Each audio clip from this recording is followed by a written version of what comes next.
సోదర్లారా, నేనొక వీడియో చేశాను. బేటా, pan shop తెరుచుకో, ఉద్యోగం చేయొద్దు అని. చాలామంది దీన్ని ఎగతాళి చేశారు. అందరూ పాన్ షాప్ తెరిస్తే ఉద్యోగాలు ఎవరు చేస్తారు అని. నేను చెప్పాను, కేవలం 5% మందిలోనే ఉద్యోగం వదిలి సొంత వ్యాపారం చేసే ధైర్యం ఉంటుంది.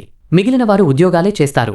నా వీడియోతో ఆ 5% మంది ప్రేరణ పొంది సొంత వ్యాపారం చేస్తే నా పని అయిపోయినట్లే. కొన్ని ఉదాహరణలు చెప్తాను. పేటీఎం విజయ్ శేఖర్ శర్మ 2021లో అతని నెట్వర్త్ 18,000 కోట్ల రూపాయలు. 10,000 రూపాయలు నెలకు సంపాదిస్తూ అతను పేటీఎంని స్థాపించాడు. ఓయో రితేష్ అగర్వాల్ 2022లో అతని నెట్వర్త్ 7,500 కోట్ల రూపాయలు. కానీ 19 ఏళ్ల వయసులో ఓయోని స్థాపించాడు. 38 ఏళ్ల ఉద్యోగం చేసినా 1000 కోట్ల నెట్వర్త్ అనేది ఉద్యోగంలో అసాధ్యం.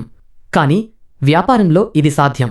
సోదరా, పాన్ షాప్ అయినా మరో వ్యాపారమైనా ఉద్యోగం కంటే సొంత దందా మిమ్మల్ని కోటీశ్వరుణ్ణి చేయగలదు. విజయ్ శేఖర్, రితేష్ లాంటివాళ్లు దీనికి ఉదాహరణ.